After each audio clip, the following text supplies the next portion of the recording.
Hola, me gustaría que en este espacio reflexionáramos sobre algunas cuestiones como son la intertextualidad, la literatura infantil, la narración oral, los relatos de origen folclórico, tradicionales. Y para pensar sobre esto, se me ocurre partir de una frase que dice Lyotard, que es la crisis de los relatos. Menciona que la literatura contemporánea se sostiene sobre la base de reescrituras y de citas de textos anteriores, como una cultura de la reproducción.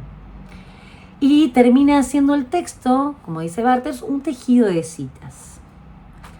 Sabemos que la popularidad de los cuentos de hadas y la capacidad de transformación y de adaptaciones que ha tenido, unida también a que generalmente está relacionada con nuestras primeras experiencias en cuanto a la literatura, los convierten en las historias favoritas para las reescrituras. Y algunas de estas reescrituras son evidentes y otras no tanto. Algunas son sutiles a partir de alusiones, pero hay otras que ponen en juego las estructuras, el género, y son mucho más evidentes y abiertas, ¿no? Como pueden ser los cuentos en versos para niños perversos de Roald Dahl, y en contrapunto podríamos hablar de los cuentos políticamente correctos de Gardner. Y entonces en estas parodias, citas y reescrituras que se establecen, se me ocurre pensar de alguna manera, bueno, ¿cuáles son aquellos textos que funcionan como texto cero de estas reescrituras? Y pensamos sobre el acceso a estas historias, a estos cuentos de hadas en la escuela a partir del siglo XIX y siglo XX, que recibieron modificaciones, fueron resumidos, simplificados, incluso censurados con un carácter moralizante.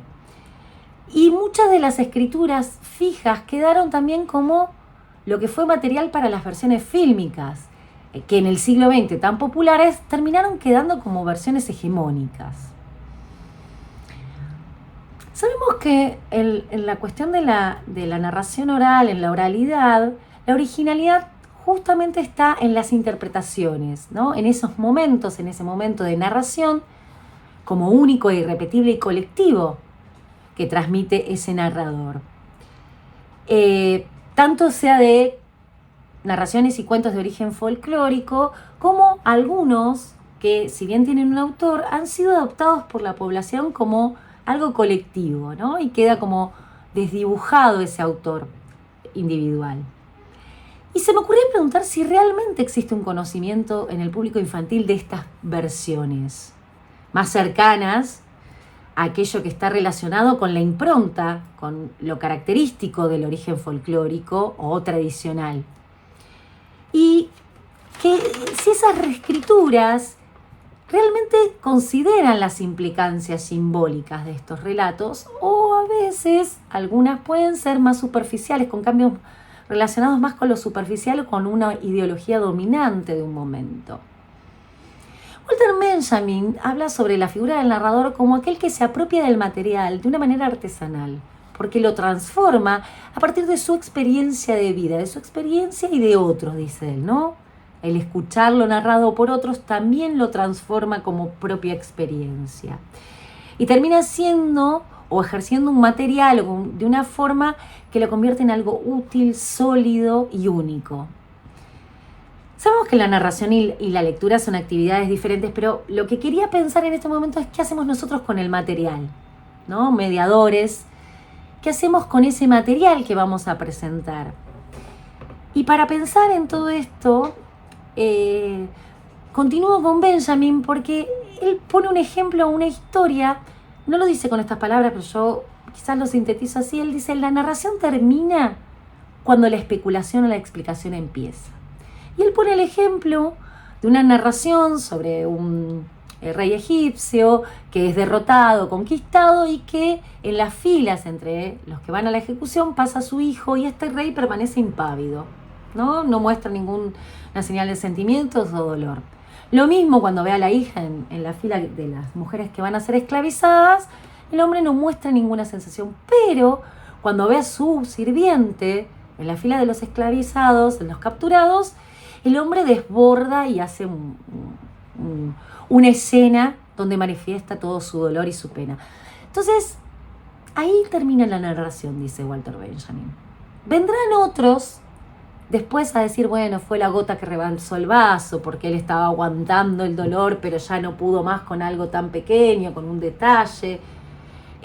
Otros dirán, bueno, aceptaba su destino en cuanto a rey, por lo tanto sus hijos también debían aceptarlo. Pero todas estas son especulaciones que no están relacionadas con la narración. Y me gusta y me interesa esta idea porque pienso que algunas reescrituras, siempre hablando de algunas, ¿no?, a veces pueden imponer estas explicaciones o especulaciones que no son propias de la narración, que no pertenecen al ámbito de la narración. Pensaba, por ejemplo, como un relato, ya que estamos pensando en Andersen, de La Sirenita, ¿no? Y, por ejemplo, la sirenita es la sirenita, por lo tanto es cualquier sirena pequeña dentro del universo de las sirenas, mientras que la versión fílmica le pone su nombre, un nombre, Ariel, ¿no? Entonces ya no es cualquier sirena pequeña del ámbito de la sirena, sino esta en particular, lo cual reduce la potencia del relato. En particular es un relato bastante potente, muy cruento, porque esta protagonista paga un altísimo costo para acceder a su objeto del deseo, ¿no? Se le corta la lengua, debe sufrir un dolor impresionante. Y pensando en esto, donde hay una reescritura ese dolor es compensado en otro plano, en un plano relacionado con lo espiritual, ¿no? Esas almas que logran compensar o que el dolor de esta protagonista a partir de lo espiritual. Mientras que en otras versiones contemporáneas, el final feliz termina siendo esta protagonista consiguiendo su objeto de deseo. Como si felicidad y obtención del objeto fuese lo mismo. Lo cual para mí es cuestionable. Pero para no meterme en esa cuestión, hablar de esto, ¿no? De volver a las ideas o volver a los relatos sin tanta especulación y volver a esos relatos un poco más cercanos a los originales donde se pueda establecer un diálogo con las reescrituras.